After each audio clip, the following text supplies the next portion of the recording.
साहब जो हमारी बात सुनने के लिए आए उनका बहुत ज़्यादा आभार। और हम उत्तर प्रदेश से चलकर आए हुए हैं। ये यात्रा 25 अगस्त मध्य बिहार से चालू हुई बीबी मंडल साहब के जन्मस्थली से, और ये मध्य प्रदेश होती हुई 5 फरवरी को लास्ट अंतिम चरण में हम लोग चल रहे हैं। तो यहाँ के बाद हम राजस्थान निकल जाएंगे, और राजस्थान के बाद हरियाणा, और हरियाणा के बाद उत्तर प्रदेश। तो ये आत्मसम्मान मंडल संकल्प यात्रा किसी एक व्यक्ति विशेष की यात्रा नहीं है।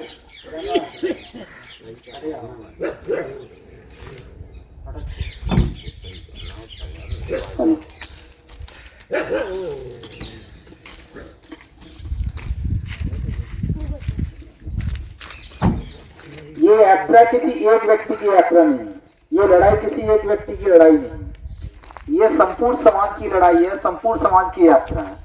हम लोग अकेले लड़ तो सकते हैं, लेकिन जीतना संभव नहीं है।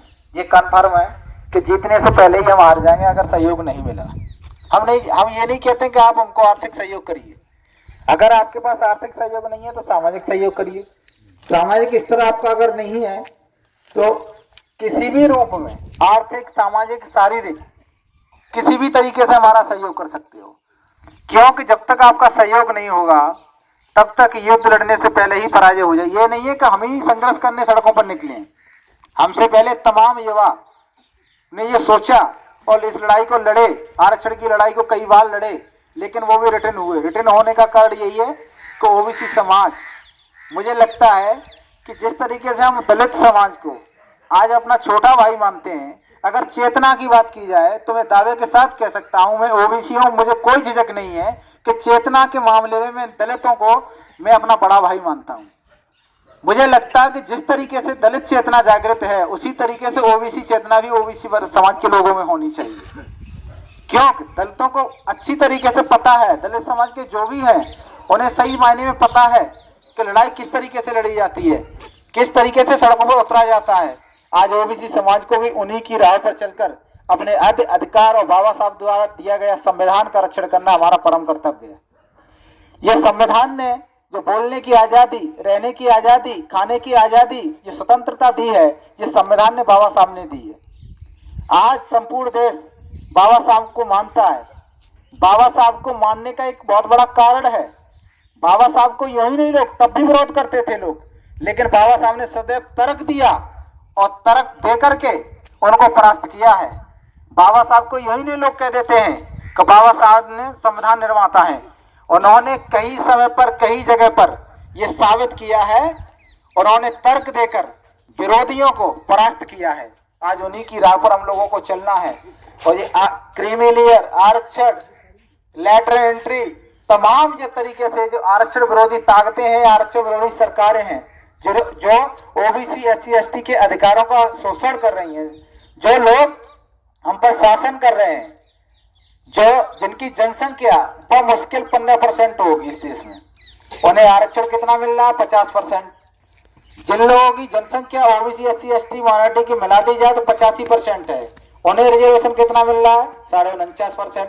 अब मध्य प्रदेश की बात देख लीजिए, ओबीसी की जनसंख्या 52 क्रॉस कर रही है, 52%, यानी एक तरफ जी मान ली आधी से ज्यादा जनसंख्या ओबीसी की है।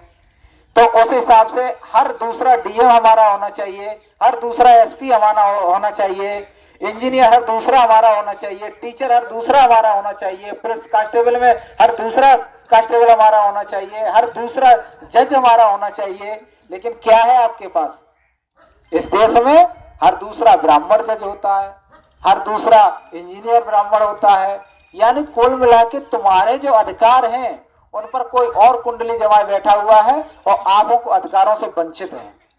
इसलिए इन अधिकारों को समझ लीजिए। जहां आपके बगल में उत्तर प्रदेश में 27% ओबीसी को आरक्षण है, बिहार में 33% आरक्षण है, तमिलनाडु में 73%, 78% रिजर्वेशन है, और मध्य प्रदेश में 16 ओबीसी के लिए कितना परसेंट है? मात्र 14% आरक्षण है। सोचिए, अगर ये 14 से बढ़ के अगर 27 हो गया, संख्या बल के आधार पर अगर हमें 65% आरक्षण मिलने लगा ओबीसी को, तो प्रत्येक घर से एक व्यक्ति नौकरी में होगा।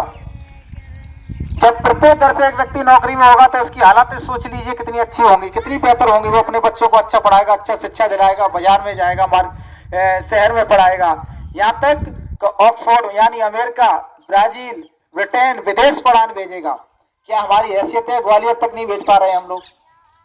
जहां हम धन दौलत से, जमीन से संपन्न है, हम लोगों को अगर अनाज हम उगा रहे हैं, लेकिन उसका फायदा कौन लेता है? इस देश के चंद उद्योगपति लेते हैं।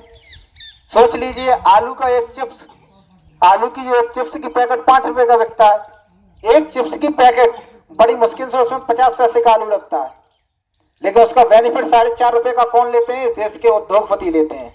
किसान को क्या मिलता है? किसान को तो खाद भी नहीं मिलती है। इस देश के जो बार बार राजनेताओं को मैंने ये कहता हुआ सुना है, वो कहते हैं कि ये देश गरीब है। तो मैं स्पष्ट कह देता हूं, आपको ये भ्रम पैदा किया जा रहा है। ये देश गरीब न था, न है, न रहेगा। इस देश के नेताओं ने इसे इतनी भयंकर तरीके से लूटा, जितना इस देश के अंग्रेजों ने भी नहीं लूटा था, उतनी बुरी तरीके से देश के नेताओं ने हम लोगों को लूटा है। ये देश गरीब न था, न है। अगर ये देश गरीब है तो बताइए, इस गरीब देश का एक अडानी व्यक्ति इस पूरे विश्व के दूसरे नंबर पर किस तरीके से काबिज हो सकता है? जिस देश गरीब हो, उस देश में इतना पैसा अगर नहीं है, तो अडानी जैसा व्यक्ति दूसरे नंबर पर कैसे पहुंच सकता है? जब 8 साल पहले तुम उसका नाम तक नहीं जानते थे। जिस व्यक्ति का तुम 8 साल पहले नाम नहीं जानते थे, आज वो विश्व के दूसरे नंबर पर है। तो ये देश गरीब नहीं है। अगर ये देश गरीब है तो इस भारत के अंदर 6 होटल ऐसे मैं गिना सकता हूं जो बंबई और दिल्ली में है, जिनका एक रात का चार्ज 6 लाख रुपए है।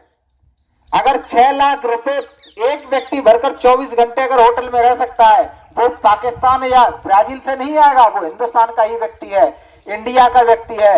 अगर इतने पैसे वाला व्यक्ति अगर हमारे इंडिया के अंदर रहता है, तो फिर देश गरीब कहां हुआ?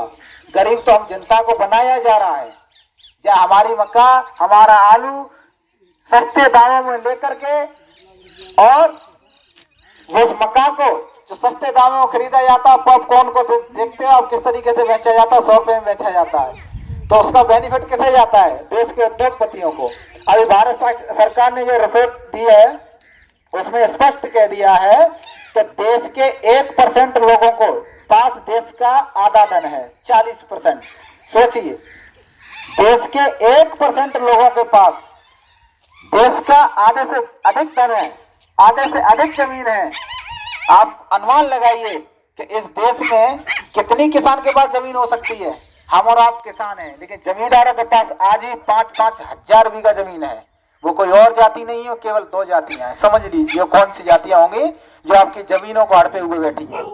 और हम लोगों को आपस में लड़ाया जाता है। ओबीसी को सबसे ज्यादा अगर किसी को लड़ाया जाता है तो एससी से लड़ाया जाता है। जब ओबीसी समाज ये भूल जाती है कि ये दलित हमारा छोटा भाई है, इसके साथ आपको उठने बैठने परहेज नहीं करना चाहिए। इसकी एक थाली में एक खाना खाइए, इसे अपने साथ बैठाइए, क्योंकि जब भी आपके साथ लड़ेगा सड़कों पर, तो वो मेरा दलित समाज ही मेरा साथ देगा, कोई अपर कास्ट मेरा साथ नहीं देगी। ये सोच ले ओबीसी। इसलिए मैं अपील करूंगा दलित और पिछड़ों से, अपना भाईचारे को कायम रखें और आने वाली इस लड़ाई में हम लोगों का साथ दें। ये लड़ाई किसी व्यक्ति विशेष की, ये मेरी लड़ाई नहीं है, ये मेरे मंडल आर्मी संगठन की अकेले की लड़ाई नहीं है, ये पूरे देश की लड़ाई है।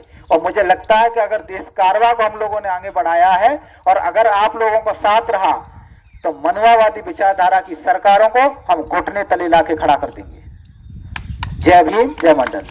क्रांतिकारी साथियों, यदि आप संवैधानिक अधिकारों, जातिवाद जनगणना, मंडल कमीशन, बहुजन महापुरुषों की वैचार की समता, समानता और सामाजिक न्याय के आंदोलन को मजबूत बनाना चाहते हैं, तो हमारी आपसे गुजारिश है कि हमारे चैनल को सब्सक्राइब करें व बेल आइकन के बटन को दबाएं। वीडियो को अधिक से अधिक शेयर करें व अपनी यथासंभव शक्ति अनुसार हमें आर्थिक सहयोग करें।